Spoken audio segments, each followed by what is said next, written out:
My nursing bag hits the floor with a dull thud. I stand frozen on the basement steps, unable to process what I'm seeing.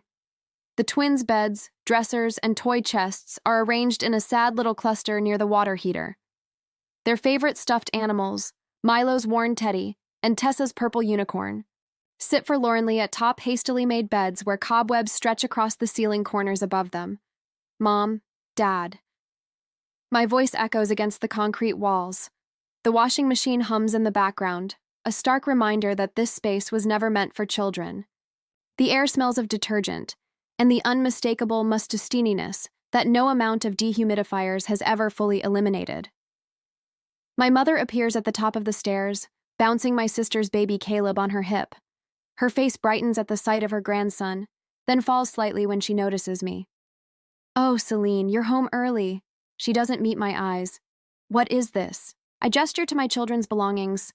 "Why are Tessa and Milo's things down here?" Dad emerges behind her, arms crossed. "We needed to make some changes. Autumn needs a proper office space for her remote work, and Caleb deserves a real nursery." A real nursery? The words feel like stones in my mouth as opposed to what? A fake one. The twins had real bedrooms upstairs. Mom sighs, the sound familiar from my childhood disappointment wrapped in exasperation. "Celine, don't be difficult. Autumn's situation is different. She needs stability right now, and Caleb is at a critical developmental stage, and my children aren't." My hands begin to shake. "The twins should be grateful they have a roof over their head at all," Mom says, bouncing Caleb higher as he fusses. "Many children have less." The memory of moving back home 3 months ago flashes through my mind.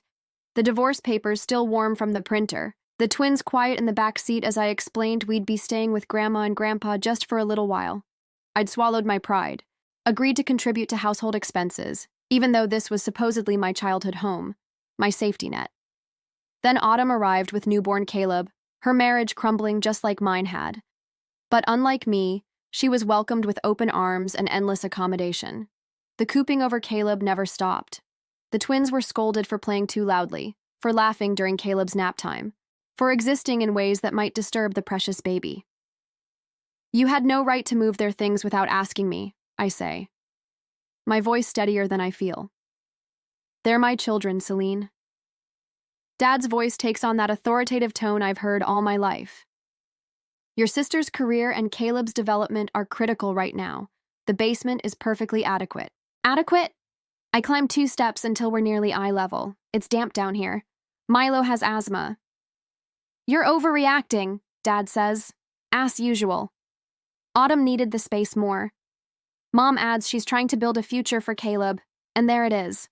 The truth I've always known but never wanted to face. My children matter less. They always have. I reach for my phone, my hands no longer trembling. My colleague Brenda mentioned last week that her mother-in-law's rental cottage was vacant. Emergency housing only, she'd said with a sympathetic smile after overhearing me vent to another nurse about sharing a house with my sister and her baby. "What are you doing?" Mom asks, frowning at my phone, making other arrangements. The text to Brenda is simple. "Is that emergency housing still available?" "Don't be ridiculous." Dad scoffs. "Where would you go on a nurse's salary? You need us." Mom shifts Caleb to her other hip. "Autumn is family too, Celine. You can't expect us to treat her differently, just because you were here first." "This isn't about who was here first," I say, walking back down to gather Tessa's clarinet case that's been haphazardly placed near a pipe. "This is about respect. My children deserve better than a basement." My sister appears at the top of the stairs, her expression a mixture of guilt and defiance. "The twins will adjust," she says. "Kids are resilient." "Convenient how that only applies to my children," I reply, brushing dust from the clarinet case. "You're overreacting," Mom says the familiar refrain. "The basement is perfectly fine. We're doing you a favor letting you stay here at all." A favor? As if I haven't been buying groceries, paying utilities, taking night shifts so I can watch Caleb during the day while Autumn focuses on her mental health. My phone buzzes with Brenda's response. Available immediately. "Call me." Standing in this damp basement, surrounded by my children's displaced lives, I finally see what I've been denying for months, years. Really, my parents have always seen my twins as less worthy, less important than my sister's child. And by staying, I'm teaching Tessa and Milo to accept this treatment, to believe they deserve less. I'll be upstairs when the twins get home from school, I say, my voice calm. We'll need to talk about this then. But as I climb the stairs past my silent family, I already know what needs to happen. My children deserve windows, warmth, and respect, and I'm the only one who can ensure they get it. I can't sleep. The basement ceiling cacks with every footstep above, a constant reminder of where my children now rest. Milo finally stopped coughing an hour ago, his small body curled protectively around his teddy bear. Tessa pretended not to mind, arranging her unicorn collection on the cold cement ledge beside her bed, but I caught her wiping tears when she thought I wasn't looking. After tucking them in, I head upstairs for a glass of water. My nursing instincts on high alert. The house is quiet except for the hum of the refrigerator and the soft glow from Autumn's laptop on the kitchen counter. She must have left it open when she went to feed Caleb. I'm about to turn away when a message notification pops up. My sister's name appears beside a string of blue text bubbles. I shouldn't look, but something pulls me forward. The same instinct. Mom said we can just put them in the basement. Autumn's message reads, dated 3 weeks ago. Celine works so much she'll barely notice, and the twins are used to making do. My hand flies to my mouth, stifling a gasp. The timestamps reveal weeks of messages planning sessions about my children's relocation while I work double shifts. Autumn's friend responds with laughing emojis. Your sister is such a doormat. The words blur as tears threaten, but I blink them back. This wasn't an impulsive decision made today. It was calculated, discussed, planned while I cooked their meals and watched Caleb on my days off. I hear Caleb's cries from upstairs, followed by my mother's soothing voice, then footsteps on the stairs. I quickly step away from the laptop, my back to the kitchen entrance as I fill my water glass with trembling hands. Oh, you're still up. Autumn's voice carries no guilt, no recognition of what they've done. Mom's got Caleb. He's teething. I know. My voice sounds strange even to my own ears. I've been giving him teething tablets during my shifts with him. Later, after the twins are asleep in their basement beds, I find myself seated across from my parents and sister at the kitchen table. The house is quiet, Autumn gently rocking Caleb against her shoulder. They sit together, a united front. I stand, arms crossed, unable to settle into this tableau of family harmony. The basement arrangement is temporary, Dad says, not meeting my eyes, until we figure out something more permanent. What does that mean exactly? I ask, keeping my voice level. Mom adjusts Caleb's blanket. Well, since Autumn's planning to stay indefinitely, we need to consider the long-term needs of everyone. Indefinitely. The word hangs between us. My therapist says stability is crucial right now. Autumn adds her free hand, reaching for the mug of tea. Mom prepared for her. Caleb needs consistency. And what about my children's stability? The question comes out sharper than intended. Dad's shoulders stiffen. Don't be dramatic, Celine. It's a roof over their heads, a roof I help pay for, I remind him. My contribution covers more than a third of the monthly expenses. A look passes between my parents that raises the hair on my arms. About those contributions, Mom begins, her voice taking on that placating tone I know too well. We've been thinking it makes more sense to pull all resources. Autumn needs help with Caleb's expenses, and since you're already established in your career, the realization hits like a punch. You've been giving my money to Autumn. Not all of it, Dad counters quickly, just helping her get back on her feet. While my children sleep in a basement, I press my palms flat against the table to steady myself. If you're that unhappy with the arrangement, Dad says with a dismissive wave, you could pitch a tent in the yard. At least the twins would have windows then. His cruel joke hangs in the air. No one laughs. Even Autumn looks uncomfortable, though she says nothing in my defense. Over the next few days, the consequences of our new living arrangement become painfully clear. Tessa's clarinet practice, once encouraged in this house, is now too disruptive for Caleb's nap schedule. She's forbidden from playing inside at all. Maybe next year you can try a quieter instrument, Mom suggests, as if her passion for music is merely a passing phase to be redirected. Milo, my usually talkative son, grows quieter each day. He speaks only when spoken to at dinner, his eyes downcast. When I ask him about school, he shrugs instead of launching into his typical animated stories about science class. He's just adjusting. Dad says when I mention my concern, kids are resilient. That night, after checking that the twins are asleep, I find Milo's inhaler usage log. He's been using it twice as often since moving to the basement. The dampness isn't just uncomfortable, it's affecting his health. I retreat to my own corner of the basement, a hastily arranged sleeping area behind a bookshelf, and open my banking app. The overtime shifts have paid off. Between my savings and next week's paycheck, I have enough for first and last month's rent on the apartment Brenda mentioned.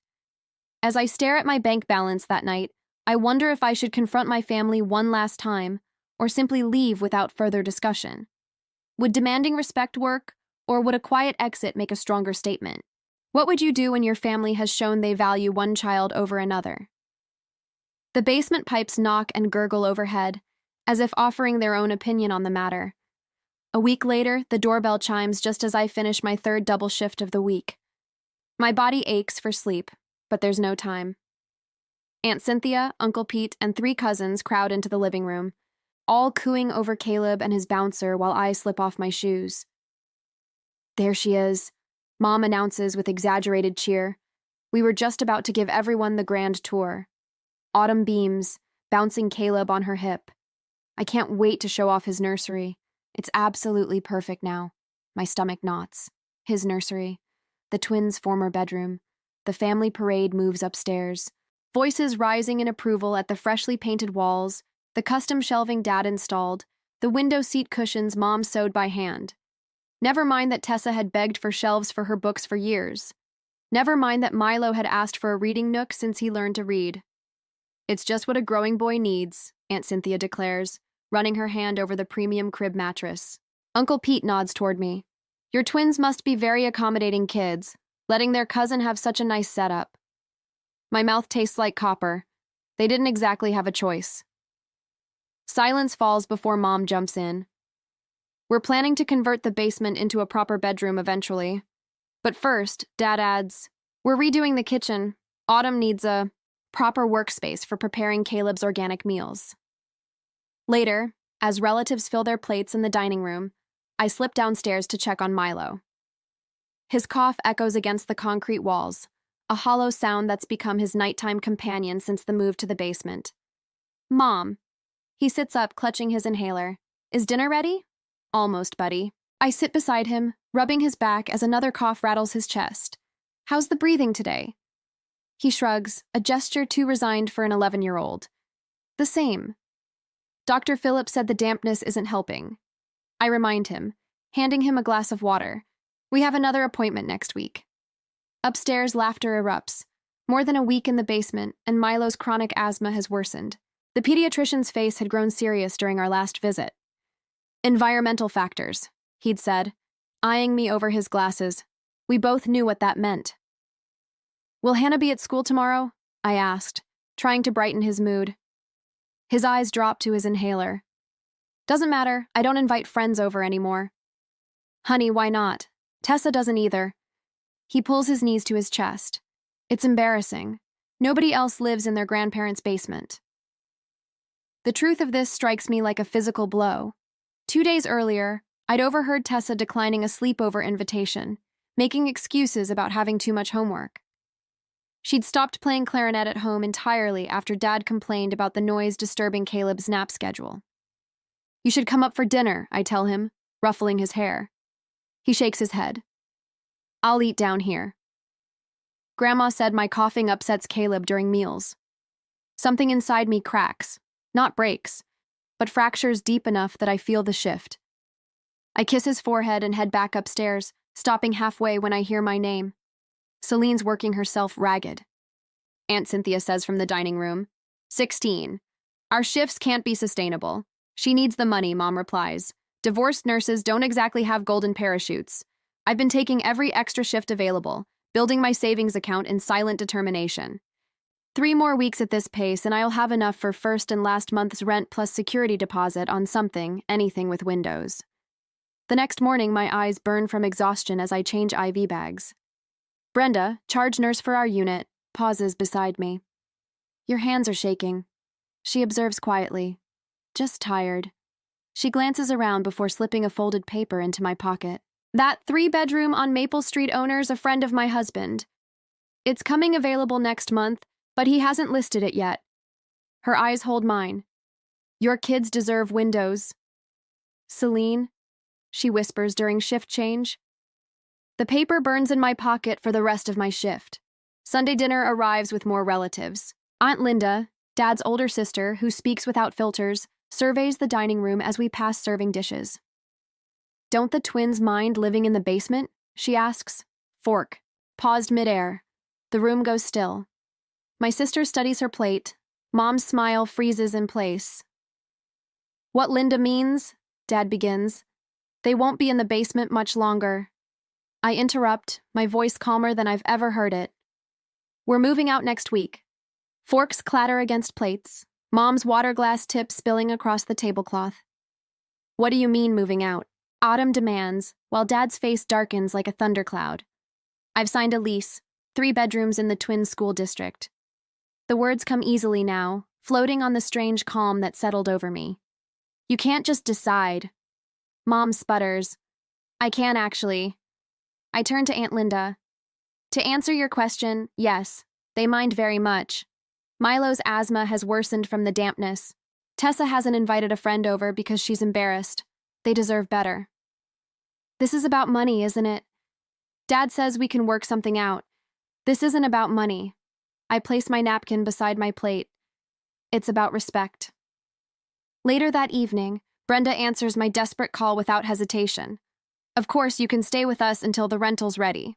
The guest room is small, but the pull-out couch is comfortable for the kids. I can't ask you to. You're not asking, I'm offering. Her voice softens. What your parents are doing isn't right, Celine. The contrast strikes me. Brenda offering genuine help while my family offers only criticism. She's known me for 3 years. They've known me my entire life. Thank you, I say. My voice steady in a way it never is when speaking to my parents. For the first time in months, I make decisions without seeking anyone's approval. I call the landlord directly, fill out the application online, arrange for utilities to be connected. Each step feels like removing a weight I've carried so long I'd forgotten it was there. The following Saturday, my family gathers in the living room to plan in advance for what Autumn calls Caleb's half-birthday celebration. Once he is 6 months old, and the merits of decorated cupcakes, apparently. While they fuss over which Instagram filter to use for photos, I quietly pack essentials into suitcases, tucking Tessa's clarinet and Milo's favorite books on top. The lease is signed. The keys are in my purse. The first week stay at Brenda's is arranged.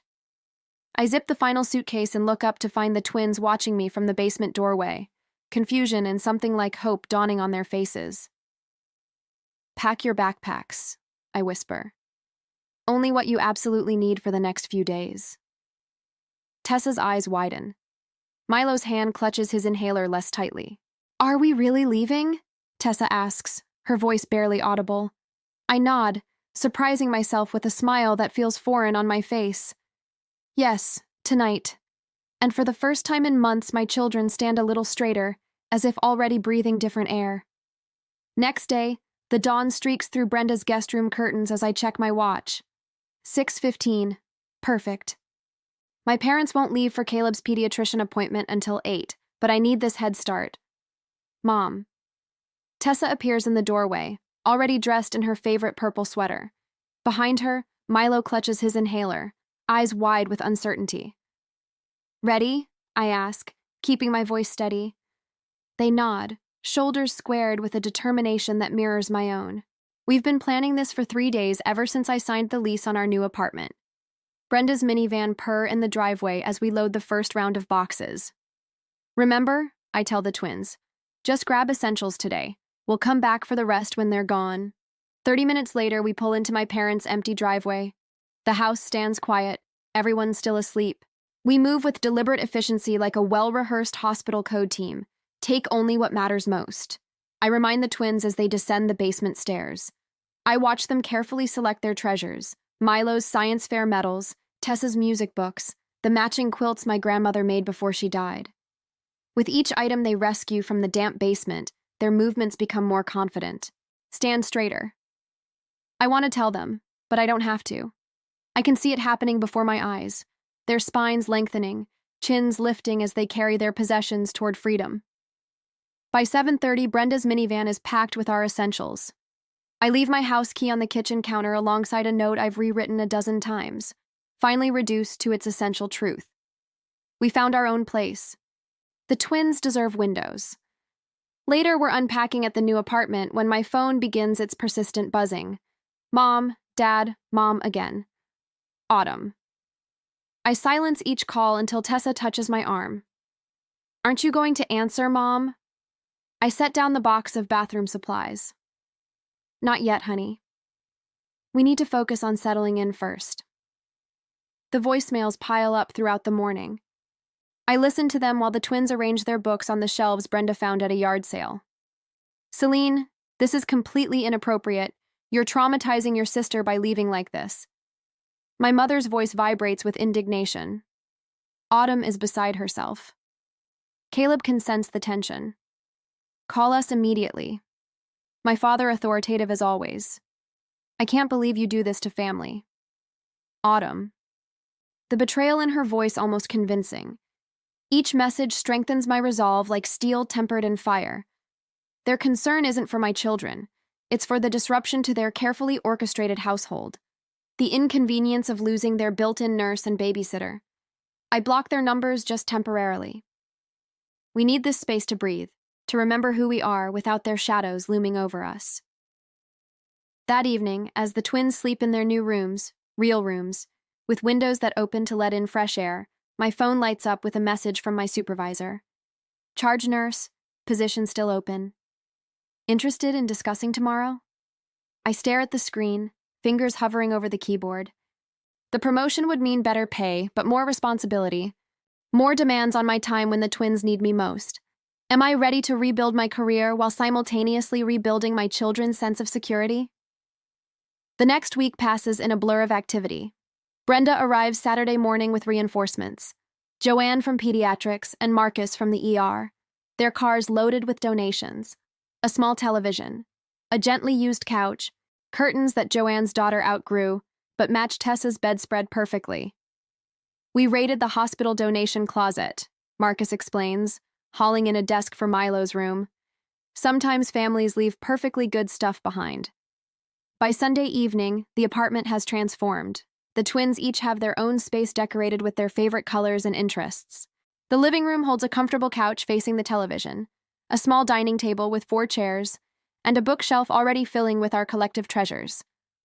Listen, I say to Brenda as we collapse on the couch after everyone leaves. To what? She asks. Exactly. I smile. Tessa's playing her clarinet. The sweet, clear notes of Tessa's practice scales drift from her bedroom, a sound I haven't heard in months. In the kitchen, Milo arranges his rock collection on the windowsill, humming along. I realize with a start that his persistent cough has disappeared, more than a week away from the basement dampness, and he hasn't reached for his inhaler once. My phone buzzes with a text from an unknown number my Aunt Linda's cell. Your mother told everyone you had a mental breakdown and kidnapped the children. Just wanted you to know the story they're spinning. How are you really? I type back a simple response. We're fine. The twins each have their own bedroom now with windows. The replies start coming in from extended family members who've apparently been given my aunt's update rather than my parents' version. Support, questions, offers of help. 2 weeks after our departure, a text arrives from my father. We need to talk. May I visit? I set the phone down and watch my children moving freely through our modest apartment. Their voices no longer hushed, their shoulders no longer hunched. For the first time in months, they look like themselves again. Whatever comes next, we'll face it together, standing tall in rooms filled with sunlight. 3 days later, the doorbell rings and I straighten my shoulders before opening the door. My parents and Autumn stand on the welcome mat of my new apartment, their faces arranged in carefully neutral expressions. Mom cradles Caleb against her shoulder, while Dad clutches a large gift bag adorned with cartoon dinosaurs, Milo's favorite. You didn't need to bring gifts, I say, stepping aside to let them in. Mom's smile tightens as she enters. We thought the twins might appreciate something from home. This is their home now, I reply, my voice level. Autumn follows, her usual confident stride replaced by hesitant steps. Her eyes dart around the modest living room, taking in the secondhand furniture and the twins' artwork already displayed on the walls. It's cozy, she offers. The politeness in her voice is unfamiliar as a foreign language. Dad sets the bag down and clears his throat. We've been talking, Celine. We think we might have been hasty with our arrangements. Hasty? The word tastes bitter. The twins can have one of the upstairs bedrooms, Mom says, bouncing Caleb gently when he fusses. We could move some things around. Share a room, you mean? I clarify. Instead of the basement, Dad shifts his weight. It would be better than this situation. This situation where my children have their own rooms with windows, I ask. You're punishing the whole family. Autumn blurts, her facade cracking. The twins miss their cousins. Caleb needs his aunt. I meet her gaze steadily. My children aren't being punished here, and they certainly aren't being used to punish anyone else. The twins emerge from their rooms at the sound of voices, approaching cautiously. Tessa slides her hand into mine while Milo hangs back, watching his grandparents with weary eyes. Would you like to see our new place? I ask them, my voice warming as I address my children. Before anyone can respond, I lead them down the short hallway. I've accepted the charge nurse position at Memorial. I announce over my shoulder, better hours, significantly better pay. I push open Tessa's door first. Her eyes widen at the transformation. Since this morning, the bookshelf we assembled together now painted lavender to match her bedspread. Her clarinet stand positioned by the window where natural light streams in. My friend Brenda's daughter outgrew her desk, I explain, running my hand over the white wooden surface. Perfect for homework and practicing music. Next is Milo, his room with its blue walls and the glow-in-the-dark constellation stickers we applied to the ceiling last weekend. His telescope, a birthday gift from last year that had been gathering dust in the basement, stands proudly by his window. There's a park across the street. Milo tells his grandparents, his voice gaining confidence with a field where we can play soccer. Mom's eyes soften momentarily before she composes herself. This must be expensive. My children aren't bargaining chips, I say quietly. They deserve respect as much as Caleb does. Back in the living room, the twins offer to give the official tour, pride evident in their voices. Milo leads his grandmother to the kitchen, opening the pantry door. Look, we have a shelf just for our snacks, he says, and we don't have to ask permission every time we're hungry. He reaches into his pocket and pulls out his inhaler, and I don't need this anymore since we moved from the basement. Dr. Patterson says, my lungs sound better already. The basement wasn't that bad, Mom says automatically, then falters when she sees Milo's expression. Remember when I couldn't stop coughing at night? He asks, his voice small but firm.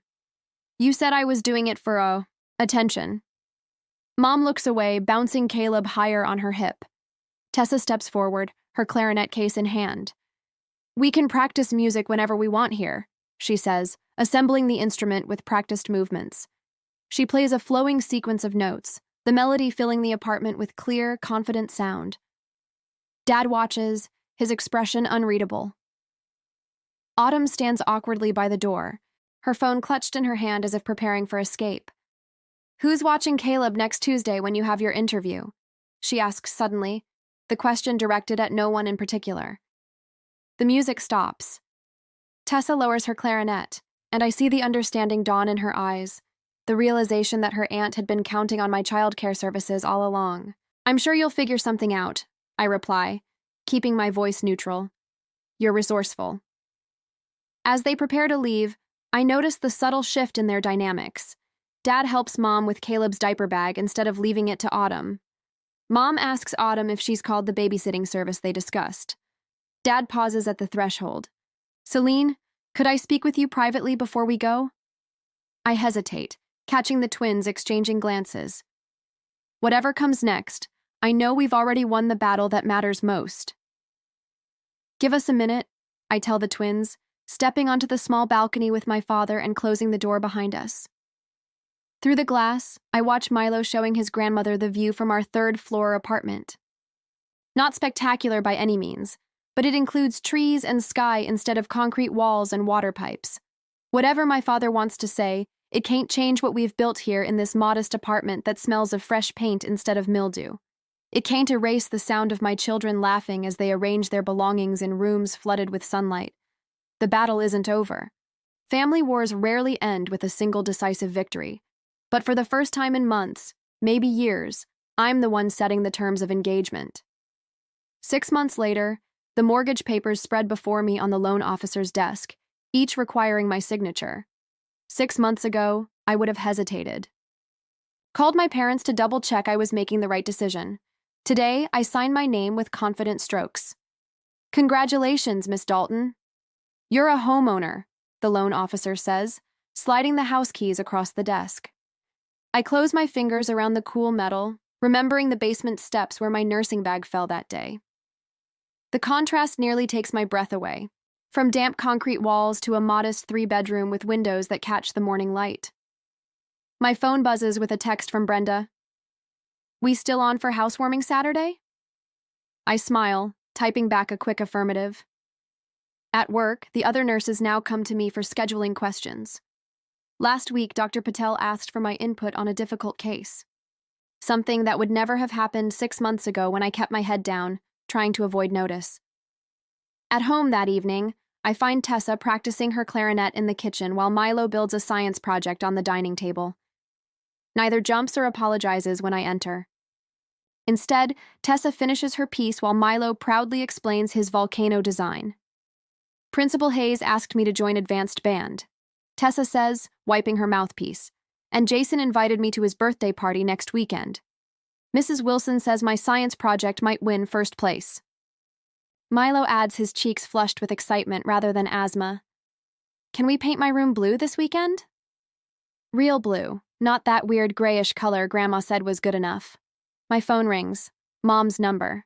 I answer after the 3rd ring, a deliberate choice rather than my old instinctive grab.